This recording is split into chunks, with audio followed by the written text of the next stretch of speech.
Next page आपका आता है प्रस्तुतिकरण। प्रस्तुतिकरण इट मीन्स प्रेजेंटेशन। हम अपने टॉपिक का प्रेजेंटेशन कैसे करेंगे, तो उसके हमारे 6 कॉलम होंगे। आपकी जो लेसन प्लान होगी 3 कॉलम एक पेज पर होंगे और 3 नेक्स्ट पेज पर होंगे। उनमें जो फर्स्ट कॉलम होगा वो होगा पाठ्य वस्तु, जिसे हम बोलते हैं कंटेंट। नेक्स्ट होगा उद्देश्यों का विशिष्टीकरण, स्पेसिफिकेशन ऑफ ऑब्जेक्ट्स। नेक्स्ट होगा अध्यापक क्रिया या शिक्षक क्रिया या पब्लिक टीचर्स एक्टिविटीज। नेक्स्ट होगा आपका छात्र क्रिया यानी स्टूडेंट एक्टिविटीज। इसके बाद नेक्स्ट होगा आपका तकनीकी यानी टीचिंग टूल्स। और नेक्स्ट होगा आपका मूल्यांकन इवोल्यूशन। तो ये 6 कॉलम आपको अपनी लेसन प्लान में लिखे हुए, या आप मैनुअल बनाएंगे तो हाथ से बनाएंगे, खुद बनाएंगे, और जो प्रिंटेड होगी वो आपकी इस तरह से होगी। तो उनमें आपको ये 6 कॉलम के नाम याद रखने हैं कि आप जब लेसन प्लान बनाएंगे तो ये कॉलम आपको याद होने चाहिए, क्योंकि एग्जाम में भी हमेशा लेसन प्लान बनाने के लिए आती है। तो फर्स्ट है आपका पाठ्य वस्तु। अब पाठ्य वस्तु क्या है, अब बताइए। हमने टॉपिक आपको क्या लिया था, वो था हमारा टॉपिक यातायात के साधन।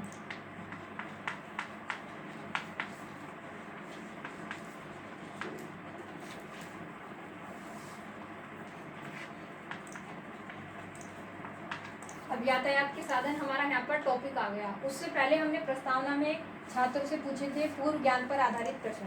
अब पूर्व ज्ञान पर आधारित जो प्रश्न पूछे थे उनमें जो थर्ड क्वेश्चन था उसका छात्र उत्तर नहीं दे पाए थे।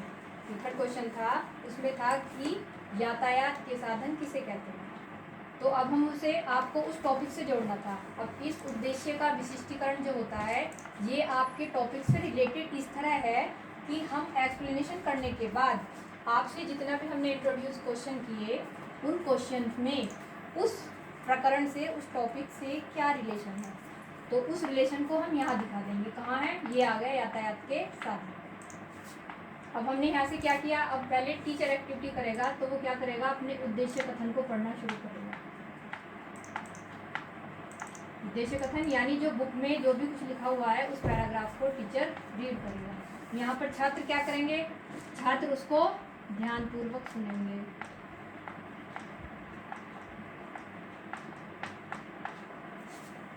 अब हमने यहाँ पर कौन सी एक्टिविटी टेक्निक्स यूज की, व्याख्या विधि।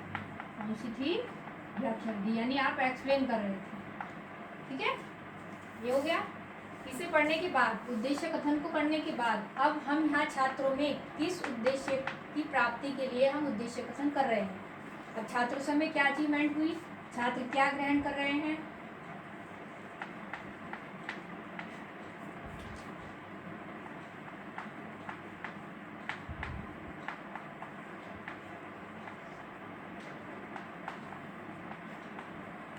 नवीन ज्ञान प्राप्त करेंगे, यानी उससे पूर्व ज्ञान पर आधारित प्रश्न पूछ लिए, छात्र इतना जानते थे, लेकिन आगे क्या, हम उसे यातायात के साधनों के बारे में बताएंगे कि यातायात के साधन किसे कहते हैं। तो छात्रों को क्या होगा, नवीन ज्ञान की प्राप्ति होगी। नवीन ज्ञान प्राप्त करेंगे या नवीन ज्ञान की प्राप्ति, आप कुछ भी लिख सकते हैं। इस उद्देश्य कथन को पढ़ने के बाद फिर आप यहाँ से क्वेश्चन पूछना स्टार्ट करेंगे। आपने यहाँ 3 क्वेश्चन पूछ लिए। 3 क्वेश्चन पूछने के बाद यहाँ पर क्या, आपने प्रश्न पूछे, छात्रों ने उसका उत्तर दिया, तो छात्र उत्तर देते चले जाएंगे। अब यहाँ पर विधि कौन सी हो जाएगी, प्रश्नोत्तर विधि। तीनों कॉलम में आप ये लिखेंगे, ठीक है, प्रश्नोत्तर विधि। 3 प्रश्न पूछे आपने, ये लिखेंगे। इसके बाद जब हम मूल्यांकन करेंगे तो मूल्यांकन हम उद्देश्य कथन और प्रश्नोत्तर पूछने के बाद करेंगे। यहाँ होगा मूल्यांकन। जैसे यातायात के साधनों को कितने भागों में बांटा गया है,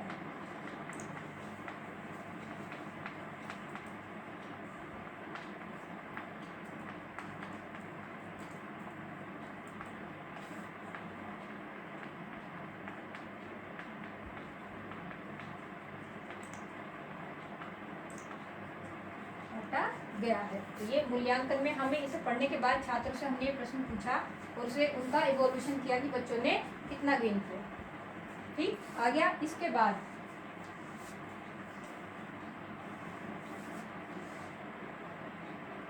यहाँ मूल्यांकन कर दिया। अब आप नेक्स्ट पेज पर पहुंचेंगे, फिर से क्या स्टार्ट होगा, फिर से हमारा उद्देश्य कथन स्टार्ट होगा।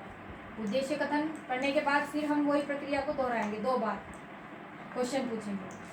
किस पर? उद्देश्य कथन पर आधारित प्रश्न पूछेंगे। प्रश्न पूछने के बाद ये क्या होगा, ये 2 पेज की हमारी लेसन प्लान यहाँ हो जाएगी। इसके बाद फिर से हम एक बार मूल्यांकन करेंगे। तो मूल्यांकन कहाँ होगा? यहाँ होगा।